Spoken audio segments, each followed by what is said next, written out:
noches, aquí estamos y hoy vamos a hablar de un país y de unas gentes. Vamos a hablar de Colombia, ese gran desconocido de las realidades que ocurren allí. Colombia es uno de los lugares quizás de los que más he visitado, a quien más he conocido, me han presentado a gente increíble, he tenido experiencias únicas en ese maravilloso país, porque sobre todo lo que es Colombia o lo que menos no es lo que sale realmente en los noticiarios, es ese gran país, esa gente, ese tipo de cultura que tienen. Es diferente, realmente sí, Colombia es diferente al resto de Sudamérica. La gente es muy culta, le gusta el teatro, el arte, es diferente, aparte de lo que hemos escuchado, ¿no? De todo lo que escuchamos, porque claro, Colombia siempre va unido a la mafia, a las esmeraldas, que es un tema del que hablaremos hoy, pero es un país que sigue mereciendo la pena. Si no, no hubiera sobrevivido a todo lo que ha pasado allí, ¿no? Todo lo que ha ocurrido. Yo lo he conocido en los tiempos difíciles, los tiempos en los que no se podía ni viajar por carretera, ¿no? No podías ni moverte, porque en cuanto salías en el mismo Santa Fe de Bogotá, en cuanto salías, llegabas a la ermita, ya tenías a la guerrilla allí secuestrando gente. Fue el descontrol, fue un tremendo descontrol entre el narcotráfico, los políticos, el ejército, las guerrillas, que bueno, que al fin y al cabo las guerrillas colombianas todos sabemos lo que pasó y por qué se reconvirtieron todos. Se reconvirtieron la guerrilla, pues a los 2 días se dio cuenta que el dinero estaba en el narcotráfico, de que vamos a andar luchando aquí por ideales falsos, mantenidos, y que no podemos hacer otra cosa que unirnos a esto, que es donde de verdad está la plata, donde estaba el dinero. Así fue como se hizo, como lo hizo la guerrilla, como hubo de todo. Todos aquellos años fueron tremendamente duros, pero ahí los tienes. Hoy están en el gobierno, están en los parlamentos, están como si no hubiese pasado nada, ¿verdad? Eso nos suena, no, a los españoles nos suena mucho eso, de no ha pasado nada, a la familia en la que no pasó nada, pero en Colombia, por ejemplo, en casi todas las familias todos tienen alguna víctima de la guerrilla.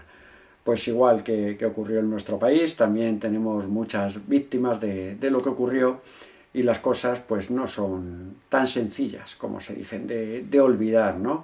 Y allí en Colombia está pasando lo mismo, aunque están luchando y peleando como el gran país que es, pues por salir adelante. Salir adelante es una gran potencia económica, una gran potencia industrial, el campo, toda la agricultura, todo lo que hay allí, a pesar de que, fíjate, el café. Siempre hemos oído el famoso café colombiano, el mejor café del mundo, que realmente lo ha sido. Pero claro, entre la caída de los precios del café, que el café se cayó porque entraron los cafés asiáticos, el café vietnamita, que vale 10 veces menos y es 100 veces peor. Pero bueno, como estamos en el mundo globalizado, que lo que importa es el precio, pues cayeron las plantaciones de café, y luego tuvieron otro gran problema también en Colombia. El café crece en lo mismo, en un clima semitropical y a 2000 y pico metros de altura, pues exactamente en el mismo lugar donde crece la coca, donde crece la hoja de coca. Y hubo que sacarla, unas veces por las buenas y otras por las malas, había que sacar ese cultivo y había que plantar coca. Había que sacar el café, aunque fuese rentable, aunque fuese uno de los mejores productos del mundo, y plantarlo otro, a las buenas o las malas, pero había que hacerlo. En un país que en aquellos tiempos era duro, pues detalles, ¿no? Había muchos detalles, por ejemplo, dice, bueno, es que todos los bancos, todas las sucursales bancarias del país habían sido asaltadas al menos una vez. Cantidades de políticos estaban en la cárcel, otras veces pagaban testaferros por ellos. Fueron momentos de los que cualquier país le habría costado mucho salir, y sin embargo ahí tenemos dónde está Colombia hoy, a pesar de todos los problemas que eso no los podemos evitar ni quitar nunca. A mí me dio muchas alegrías, mucha gente, muchos grandes que conocí allí, ¿no? Conocí entre ellos a Manuel Elkin Patarroyo, el descubridor de las primeras vacunas químicas para la malaria, ¿no? Para ese mal mundial, sobre todo en la zona tropical. Pero claro, Manuel Elkin Patarroyo era un tipo que te contaba la verdad de las cosas, y cuando te lo decía, pues muchas veces dices, pero ¿en qué mundo vivimos? Me decía Manuel, me decía, tú fíjate que a mí me han ofrecido siempre más dinero para no sacar mis descubrimientos que para poder investigar. Tengo los cajones llenos de talones de laboratorios farmacéuticos que me dan un talón y en algunos casos me han llegado a decir, se lo doy sin poner cantidad, para que no sacara mis descubrimientos. Dice, eso sí, nunca supieron lo que yo tenía o lo que yo había descubierto, porque claro, Patarroyo estaba con una vacuna química que si llega a funcionar para la malaria podría haber funcionado con todo. Él tenía su base en Leticia, en el Amazonas, donde hacía las pruebas con monos, y muchas veces me enseñaba esos libros en los que venía y salía, en 10 monos ha funcionado en los 10 la vacuna, en los siguientes en 1, en los siguientes en ninguno. Dice, bueno, claro, esto es imposible, ¿no? Ahí es cuando nos mirábamos a los ojos y decíamos, madre mía, o esto tiene un avance de otra manera, con un apoyo, simplemente con un apoyo, que es lo que habría hecho falta, porque él tenía sus laboratorios, su financiación, pero su financiación es que se la cortaban continuamente, se la cortaban los bancos, se la cortaba el gobierno, porque no interesaba, porque estábamos tocando algo que es de los mayores negocios mundiales, ¿no? Las farmacéuticas. También me comentaba, dice, muchas veces, dice, lo que me han ofrecido dinero por hacer algo, pues para que... A ver cómo podemos relacionarlo con lo que estamos viviendo. Me han ofrecido dinero para hacer, textualmente, me decía, para hacer un polvo que me suba yo a un avión, lo sople y ya está el avión contaminado. A los 3 días estaría todo el mundo contaminado, pero solamente habría una vacuna y esa vacuna también se la vendería yo, aparte de venderles el veneno. Para que vean por dónde van las cosas, que no todo es como nos lo cuentan y que la realidad siempre supera a la ficción, ¿no? Siempre supera los peores pensamientos que podamos tener. Pero en esta ocasión les estoy hablando de hechos reales, de cosas que han pasado y que he vivido en primera persona. Otro de los grandes que conocí también en Colombia fue el presidente Uribe, ¿no? El presidente Uribe yo le admiré por lo que estaba haciendo, era capaz de acabar con aquella inseguridad, con aquella guerrilla, con aquella delincuencia, pues fue capaz al menos de luchar contra ellos, siempre se enfrentó con la pared de los intereses, ¿no? De los intereses de los otros políticos. Pero Uribe me pareció un tipo que luchaba por algo, tenía ideas y sobre todo, que, como todos los colombianos, que eso también es cierto, era patriota, creían en su patria, en su país, y eso ya es una gran ventaja. Ahí teniendo eso ya vamos ganando 1-0, creyendo en tu país y en tu patria. Luego otro personaje que también conocí, el famoso John Jairo Velázquez, el tristemente famoso, que él decía era el jefe de los sicarios de Escobar. John Jairo tenía muchas cosas que contar. Yo hablé con él y yo se lo dije, bueno, a ti te acusan de sapo, de que no paras de hablar y eso tiene un precio. Tú sabes de lo que estamos hablando. Hablábamos en el mismo vocabulario, ¿no? Hablábamos el mismo vocabulario porque yo había conocido a muchos de ellos también y de los que seguía atacando y seguía hablando y diciendo que él había matado más de 300 personas, implicando a mucha gente en sus crímenes, en lo que había ocurrido, hablando de políticos, hablando de cosas que yo no digo que fueran mentira, pero claro, se la estuvo jugando continuamente, estuvo, 20 y tantos años en la cárcel. Cuando entró con una condena pactada de un par de años, se entregó, justo un poco antes de cazar a Escobar, de que cayera Don Pablo, un poco antes se entregó con una condena pactada, 2 o 3 años, pues se comió más de 20 años en la cárcel, Se comió más de 20 años en los cuales no paró de hablar, lo cual no está tampoco mal, ¿no? Porque las verdades hay que decirlas, aunque duelen y aunque nos cuesten la vida, como le costó a él. A los 2 o 3 años de estar en la calle le volvieron a detener, porque dice que estaba sobornando gente, que estaba en asociaciones de criminales, y al poco de entrar en la cárcel, casualmente también las causalidades que tiene esta vida y este mundo programado. Murió de un cáncer de esófago. Un cáncer de esófago que podía ser realmente un cáncer de esófago o podía ser algo provocado. Todo entra dentro de la imaginación, de lo que queramos pensar, pero era un tipo que ya era molesto porque estaba hablando demasiado y estaba hablando de gentes que estaban hoy en la calle, que hoy están en la calle, que estaban en la política y que están en altos estamentos, y contaba la verdad de cómo se negoció con ellos, cómo se les pagó, cómo se les hacía, aparte de implicarles en muchos delitos. No era un tipo agradable para los poderosos.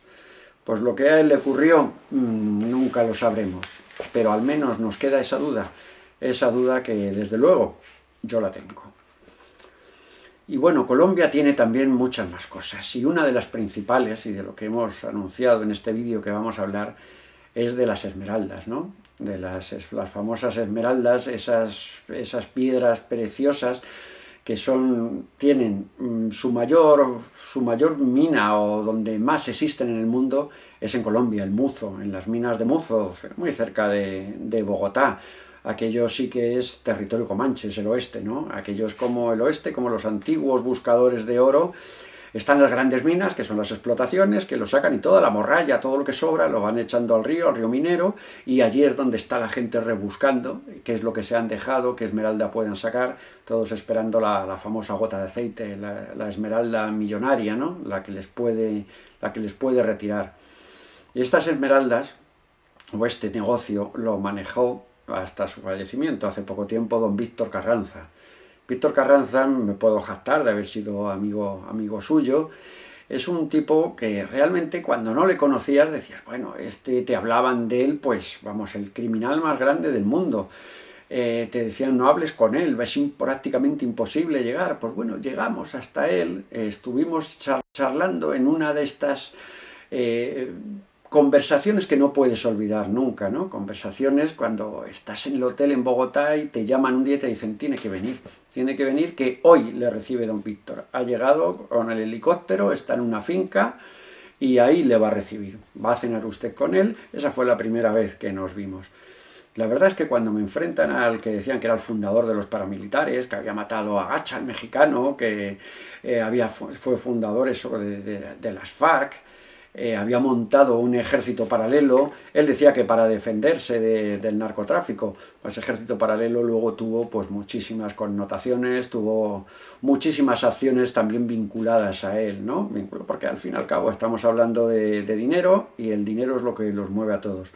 Crimen, sangre, dinero, va siempre todo unido. Si fuera todo tan limpio, cualquiera entraría en este negocio, pero en este negocio es muy peligroso entrar y mucho más salir. Me invitó a las minas, pudimos bajar adentro de la mina, dentro de las minas de esmeraldas, con el agua muchas veces te llega por la rodilla, más de 40 grados de temperatura. Es la manera de sacar esa preciada joya de las entrañas de la tierra. Hay bombas de agua funcionando todo el día, las 24 horas. La mina no para nunca, ningún día del año ni ninguna hora para la mina. Cuando salen de trabajar los registran, no vayan a llevar alguna esmeralda que hayan sacado. En la misma puerta están los esmeralderos, los traficantes de esmeralda, intentando comprar al que ha conseguido sacar algo. Es un submundo que es como le digo, es como el oeste. Luego vienen las grandes factorías, como el Esmeralda Legend de don Víctor Carranza, y ahí ya tienes pues donde de verdad se manufactura, pero vamos, se manufactura, se trabaja la piedra, incluso el precio de la esmeralda en el mundo, me decía Víctor, lo ponía él. Él ponía, como no hay quilates, no hay manera de valorarla, el precio en el mundo, lo ponía él según no había, o la pureza, o lo que sacaran, o la famosa transparencia, ¿no? La transparencia de la esmeralda. Fue un tipo de verdad entrañable, duro, le veías y parecía pues el abuelo así joven, de mediana edad, mexicano, hablaba contigo, te contaba su vida como si hubiera sido el mayor trabajador del mundo, claro, y todo lo hizo a base de trabajo, de tiempo y de sobre todo honradez. Eso dicen todos, eso también. Pero luego tenía su punto de que cuando las cosas no iban como él quería, como cuando nos ponen la cena y la cena estaba fría, y se le ocurrió mirar al que le había puesto la cena, que era su sobrino, y le dijo, Yesid, la cena está fría. Todos temblaron, todos los guardaespaldas, todos los que estaban allí. Era un tipo, pues bueno, pues como se deben de ser. Si te metes a los malos, tienes que ser el más malo. Y si estás en los buenos, tienes que ser el más bueno. Pero el problema es eso, que cuando llegamos a estos niveles, ¿quién es el bueno y quién es el malo? ¿El malo es el señor que funda los paramilitares o el malo es el señor de la corbata que está metido en la política? Eso es lo difícil de diferenciar ayer, hoy y mañana.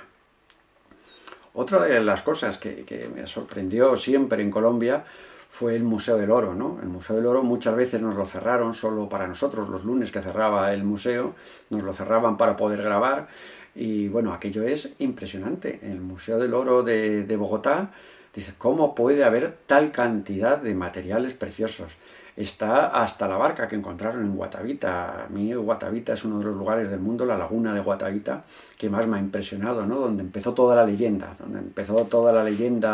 del Dorado, de los muiscas, del cacique que iba bañado en oro y se tiraba en el centro de la laguna, mientras todos los muiscas tiraban objetos, tiraban jarras, pulseras, tiraban todo tipo de objetos de oro a la laguna. Esa laguna realmente es mágica y eso es lo que ocurrió, ¿no? Que tantas veces intentaron vaciarla para sacar esos objetos que habían tirado. Hombre, en una de las ocasiones se formó una cadena, un español formó una cadena con 800 indios sacando la laguna a cubos. Pues imagínate los cubos que había que sacar y la gente que había que sacar para bajar el nivel de agua y poder buscar lo que habían tirado los muiscas en las orillas. Pues bueno, no sé cómo sería que la laguna bajó el nivel y pudieron sacar más de 30-40 kilos de oro, sacaron de allí. Hasta que llegó un tal Quesada, otro iniciado, y dijo, un segoviano creo que era, dijo, hombre, pues aquí cortamos la laguna como una tarta, le sacamos un trozo, la vaciamos y nos llevamos todo lo que hay. Pues por supuesto que así lo hizo, como se hacía entonces las cosas, a la brava, y ahí lo único que ocurrió que se derrumbó todo, mató montones de personas y fue imposible el sacarlo, ¿no? Y bueno, lo que tiene es la leyenda y el morir allí mismo, Quesada, cerca de donde murió, se encontró la famosa barca muisca que está en el Museo del Oro de Bogotá, que es donde teóricamente una labor de orfebrería, un trabajo de orfebrería, en el que se representa cómo iba el cacique hasta el centro de la laguna para bañarse y quitarse el oro en polvo en el que iba cubierto. Una de las leyendas más bonitas y más mágicas de esta Sudamérica hermana. Y bueno, después de todo eso, hemos tenido de todo, he pasado de todo en Colombia. Tuve también una intervención con el ejército en el Amazonas, ¿no? En busca de las famosas factorías, ¿no? Las famosas fábricas de cocaína que se montaban en mitad de la selva, que es la manera de que no te encuentren nunca, siempre saben dónde está, pero cuando entregan una de las narcofactorías, pues ya saben que está todo pactado. Una de las cosas principales que me contó uno de los altos cargos militares de la zona, del estado de Amazonas, fue que en tiempo de guerra, pues un militar cobra 3 veces el sueldo. A nadie le interesa que se acabe la guerra. Todos siguen manteniendo la guerra como se ha seguido manteniendo durante decenios de años. Se ha mantenido ese tipo de guerra. Pues participamos en una intervención con los marines colombianos, tipos bragados y duros de verdad. Participamos con ellos, llegamos a la fábrica, a la famosa factoría, hubo 4 disparos al bajarse, todos corriendo, hubo un caos y en mitad del caos desapareció todo.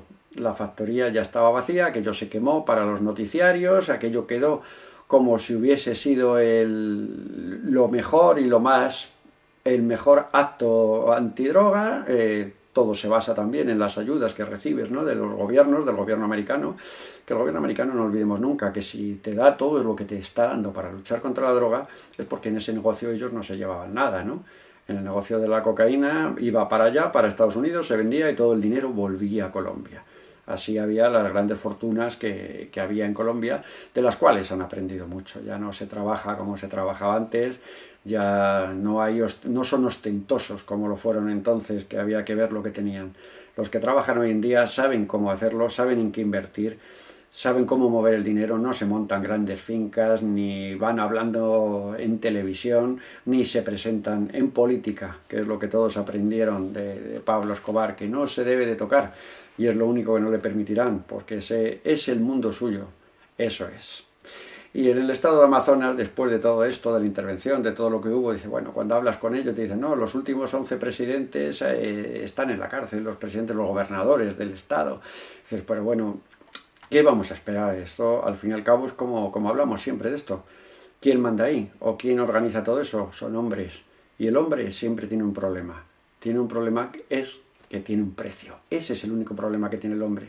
Pero al fin y al cabo, Colombia sigue mereciendo la pena, es un país maravilloso y aparte de esmeraldas, mafia y droga, tiene muchísimas cosas más por las que sorprender al mundo y que nos seguirán sorprendiendo, y más en un futuro muy próximo. Muchas gracias.